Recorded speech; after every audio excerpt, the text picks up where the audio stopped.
Bismillahirrahmanirrahim. Assalamualaikum warahmatullahi wabarakatuh. Mengejutkan ya bapak-bapak, ibu-ibu. Tiba-tiba ada seorang kiai menyatakan gak usah undang Habib ya. Ini maksudnya apa ya teman-teman? Kita simak sampai akhir dan nanti ada ceramah dari Sayyid Syekh Alwi ya. Mohon disimak sampai akhir dan yaudah kita langsung saja ke videonya ya. Nanti kalau kamu sudah jadi tokoh di masyarakat, Babul Habib, begitu katanya nih, Babul Habib nih. Yang pertama, kita orang NU wajib percaya adanya Duriyah Nabi besar Muhammad SAW, wajib percaya. Yang kedua, ikuti. Kalau akhlaknya kayak Nabi, kelakuannya kayak Nabi, begitu tuh, dakwahnya kayak Nabi, ikuti. Dua, ini wasiatnya nih, ikuti. Kalau nggak cocok sama Nabi, kalau kau berani, tempeleng, begitu kata Gus. Kalau tidak berani, tinggalkan, jangan dihormati. Itu saya pegang. Kalau nggak berani nempeleng, jangan diundang, jangan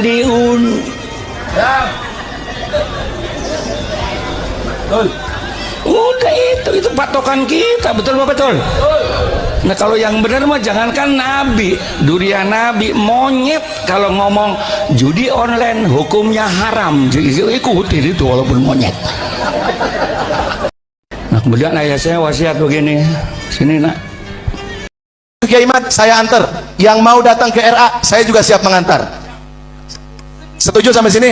Belum, tidak setuju. Oke, tar dulu. Dari sisi mana? Orang tua dulu. Siapa ya? Yang kita uji tesisnya Ki Imad. Betul. Dengerin dulu. Kan dia yang nantang, kita yang reaksi. Ki Imad, kalau ini di wakil, diam saudara. Tar dulu. Iya. Kasih dong. Kasih dong. Ya, udah tenang. Kasih. Ya. Tenang. Ya. Kasih kesempatan dulu. Ya, tenang. Tolong Teguh. Kasih Ya, dulu kesempatan betul. saya. Betul. Allahumma salli ala Sayyidina Muhammad. Salatullah salamullah ala toha rasulillah. Salatullah salamullah ala yasin habibillah. Tolong saya kasih, saya tidak akan memotong ucapan Anda, tapi saya lagi ngomong jangan dipotong. Ya, setuju. Lanjut Bu ya. Lanjut. Jadi yang akan kita uji ini tesis duanya Ki Imad. Kalau Kiai Imad mewakilkan kepada saudara, kami terima dengan catatan kalau antum kalah hujah taslim, apakah otomatis Ki Imad taslim? Dan kalau kami yang kalah, kami yang taslim dan anak akan menjadi muridnya Ki Imad. Begitu. Jadi saya yakinkan bahwa saya akan taslim apabila saya kalah hujah. Tapi kalau yang mewakili Ki Imad kalah hujah, apakah taslimnya otomatis dengan Ki Imad? Itu saja. Titik. Sudah. Ternyata katanya tidak. Sebentar, kasih saya waktu. Ini kita Oke, gini silakan. sebentar ya. Yang namanya diskusi, kita pengalaman semua kayak gini. Ya, yang penting kelar ini tetap kopi bareng. Ya, cuman sebentar saya ngomong. Kita sekarang kan punya majelis hakim. Ya, kita serahkan keputusan yang bijaksana oleh majelis hakim. Yang intinya kesimpulan yang kita bicarakan tadi adalah tanggung jawab personal. Begitu. Tafadhal masykur. Ya, saya ulangi sekali lagi. Permasalahan intinya adalah baik RA ataupun Ki Imad tidak datang.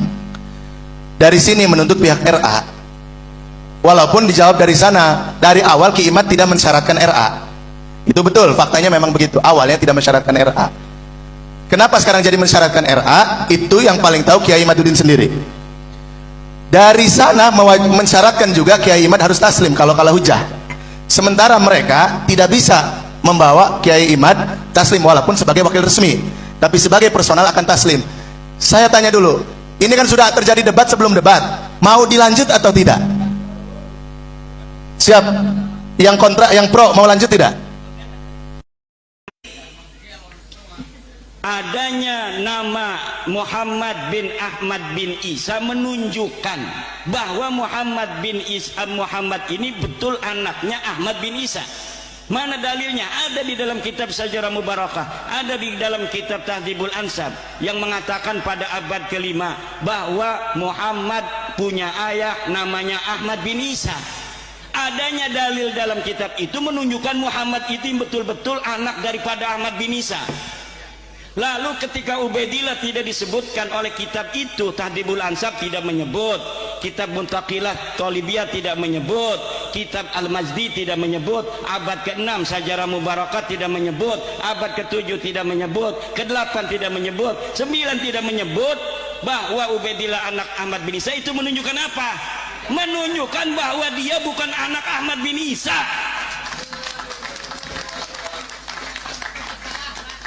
Kenapa tidak ditulis? Ya karena bukan anaknya. Karena tidak ada orangnya aja, tidak ada, gimana ditulis? Ada yang mengatakan kiai dari Banten. Coba sebutkan abad ke-5 sampai abad ke-9. Ulama siapa yang menolak Ubaidillah sebagai anak Ahmad bin Isa? Tidak ada kata saya yang menolak Ubaidillah sebagai anak Ahmad bin Isa. Kenapa tidak menolak? Karena memang tidak ada. Bagaimana orangnya tidak ada kok ditolak? Menolak itu kalau ada. Kalau ada misalnya ujuk-ujuk ada orang ngaku datang ke Cinangka, saya anaknya Kiai Yusuf Mubarak. Cek Yusuf manusaha. Enggak ada, enggak inget-inget punya anak dia. Kenapa ditolak sama Abah Yusuf? Karena dia ada dan mengaku. Nah kalau Ubaidillah kenapa nggak ada yang nolak itu selama 5 abad? Karena memang di abad ke-5 sampai 9 orangnya tidak ada, tidak tercatat dan tidak ada, makanya tidak ada yang nolak. Yang nolak itu sekarang karena tahu kitab-kitabnya sekarang ditemukan. Kitab abad ke-5 ada, ke-6 ada, ke-7 ada, ke-8 ada, ke-9 ada. Semua keturunan Ahmad bin Isa dicatat. Yang nggak dicatat cuma Ubaidillah. Menunjukkan apa? Karena Ubaidillah bukan anak Ahmad. Karena ini udah maghrib, pertanyaan-pertanyaannya ini mungkin nanti, ini juga belum selesai. Ini masih banyak sekali dari Ponpes Al Anwar. Ada 6 poin, mungkin dalam kesempatan lain akan saya jawab. Demikian karena sudah maghrib. Wallahu wal muwaffiq ila aqwamit thoriq. Wassalamualaikum warahmatullahi wabarakatuh. Ya Habib Syekh Umar Muhdar kata awak doang. Fa'amma wahidun, adapun yang satu, yang pertama, yang dia duduk di bagian depan, di celah depan, dia memang punya tujuan, punya perhatian kepada Allah. Fa'awahullahu ta'ala, maka Allah juga akan perhatian kepada dia. Dia datang ke sini memang niat ingin ngaji. Dia datang kemari karena punya perhatian terhadap hukum-hukumnya Allah, terhadap agamanya Allah, terhadap agamanya dia sendiri. Sehingga dia ingin menjadi hamba yang benar, ingin ngerti fikihnya Islam, hukum-hukum Islam. Maka Allah pun akan memperhatikan dia. Lalu yang kedua, istahya, dia malu kalau maju ke depan, ya entah kenapa, pokoknya malu aja diceritakan. Kalau di sini mungkin malu ada yang belum bayar utang, yang diutangi temannya di depan gitu, yang di belakang malu tuh belum bayar utang gitu. Ya atau apa nggak tahu, nggak ngerti juga gitu kan, ya atau belum disunat kah, atau perutnya kekerbekan, kencot, kerbek, aduh takut ketahuan saya nih, lapar gitu kan, nunggu keluar nih makanannya, jaburannya gitu. Bener keluar kan, belum kan? Tenang, nanti di akhir sesi. Ketika yang kedua ini kata Rasul, dia orang yang malu kalau maju ke depan. Fastahyallahu minhu, Allah juga malu dari dia. Maksudnya apa? Jika Allah juga tidak melimpahkan rahmat dan perhatian kepada dia, Allah juga malu. Dia sudah mau datang kok, walaupun duduk di belakang, ya dapat bagian tetap. Allah juga perhatian kepada dia. Allah saja merasa malu kepada hambanya, Allah malu. Jadi kalau ada hamba nggak punya malu kepada Allah kebangetan, jangan jadi manusia. Udah jadi apa? Jadi demit baiklah. Allah ternyata kata Rasul juga ada rasa malu kepada hamba.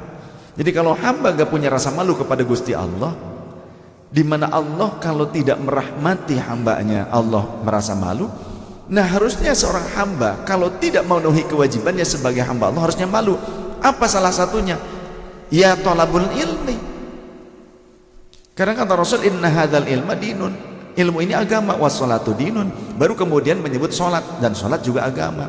Maksudnya apa? Ketika kau sebagai seorang Islam, cirimu, tandamu, pembedamu dengan orang kafir adalah sholat, maka sholatmu harus berlandaskan ilmu. Jangan cuma sholat tapi nggak mau ngaji. Karena Rasul menyebutkan ilmu dulu sebelum sholat. Makanya ada keterangan di dalam riwayat yang lain, al ilmu qoblal amal. Utamakan ilmu sebelum amal. Maksudnya apa?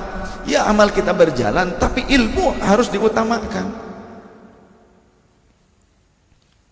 Jangan kita mentang-mentang turunan kiai, turunan ulama, apalagi ngaku-ngaku turunan Rasul, tapi nggak mau ngaji, cuma doktrin-doktrin, gedabrus, ya, cuma dongeng-dongeng doang, dongeng leluhur-leluhur, supaya apa? Supaya orang lain tunduk kepadanya. Saya meski dzurriyyah Rasul tetap ngaji fikih, tetap dibahas terus. Akhlak kita pelajari bersama, tasawuf kita pelajari bersama, akidah kita pelajari bersama, hadis kita pelajari juga, ilmu hadis, tafsir kita pelajari juga. Jadi kalau ada orang cuma modal nasab kemudian nggak mau ngaji, lantas ingin diagungkan seperti ulama atau ingin levelkan bahkan melebihi ulama, mohon maaf, doktrin gedabrus. Kalau ada habib-habib yang suka mendoktrin gitu, cuma doktrinnya mahabbah supaya orang lain tunduk kepada dirinya, ya. Meski saya dzurriyyah Rasul pun saya tidak suka dengan yang seperti itu. Ilmu dong, ya, karena al ilmu bil kasbi, ngaji.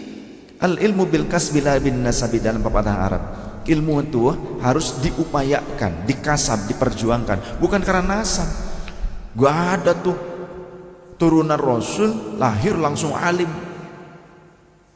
langsung bisa baca tafsir, langsung bisa menjelaskan hadis, baru cerot gitu ya, brojol. Gak ada. Kudu ngaji tetap dari zaman dulu, dari Sunnah Hasan, Sunnah Husain, Sayyidah Fatimah, ya ngaji tetap. Awas hati-hati orang Karawang, orang Indonesia lebih luasnya lagi. Jangan mau dikibulin, ya. Ngaji, dan ngaji punya adab, salah satunya itu jangan menjauh, mendekatlah, karena ada asror, ada rahasia-rahasia yang Allah turunkan melalui malaikat-malaikat rahmat bagi orang yang punya perhatian terhadap ilmu, orang yang berupaya atau berjuang untuk mengerti ilmu, memperdalam ilmu, sehingga dia menjadi ahlul ilmi dan ahlu amal soleh, atau setidaknya dia itu menjadi muta'allim. Makanya ada riwayat begini, kun aliman, jadilah engkau menjadi orang yang alim, luas ilmunya, pemahamannya mendalam, bahrul fahamah. Au muta'alliman, kalau enggak bisa, enggak mencapai derajat alim, ya setidaknya jadi muta'allim. Siapa sih muta'allim? Ada hadis al-ilmu bit-ta'allumi. Ilmu itu harus dipelajari, sesi belajar mengajar. Oh, saya ke keluarga saya begitu. Jangan mentang-mentang kalian ini dari kita nih keluarga orang alim. Contoh yang saya pengajar di Masjidil Haram, salah satu mufti Syafi'iyah, tapi juga pegang 4 mazhab juga, faham, fakih. Kemudian kakek keluarga kami, kakek-kakek kami, nenek kami, para muallim-muallimah, para pengajar, kakak-kakak sepupu. Tapi kita saya ngomong ke ponakan siapa gitu, termasuk ke sepupu-sepupu yang juga nggak ada perhatian terhadap ilmu, meskipun anak ulama mungkin. Ayah kalian ulama, kakek kalian ulama, yang kalian ulama, nenek kalian alimah. Tapi kalau kalian nggak mau ngaji, ngajinya nggak perhatian dengan sanad ilmu, asal-asalan, asal ketemu dengan orang ngaku wali, gedabrus nyebut bilang Rocky Gerung Rasulullah, bilang Pak Anies Baswedan Imam Mahdi, udah jelas sesatnya kok. Dan Rasulullah di dalam hadis yang jelas menyatakan Al Mahdi min itratik, keturunanku, dan namanya sama dengan namaku, ayahnya sama dengan nama ayahku, berarti Muhammad bin Abdullah. Ya sekarang gimana mungkin Pak Anies Baswedan bisa jadi Imam Mahdi, kan konyol. Apalagi kalau tidak milih beliau berarti kelompok Dajjal katanya, jangan-jangan. Dan bahkan orang itu mengatakan yang mengetahui Dajjal cuma 2 orang, yang tahu Dajjal cuma 2 orang. Salah satunya ini katanya, dia mengaku dirinya. Siapa? Ya kalau bukan orang yang ditunjuk oleh Allah. Oke teman-teman, bapak-bapak, ibu-ibu, tadi dia penjelasan dari ada seorang kiai yang mana berbicara seperti itu. Entah maksudnya apa ya, apakah yang dimaksud adalah jangan undang Habib yang emang bukan doktrin sih, apa namanya ya, kayak mengagung berlebihan kayak gitu ya, mungkin seperti itu kali maksudnya ya. Coba di komen kira-kira maksud beliau apa ya.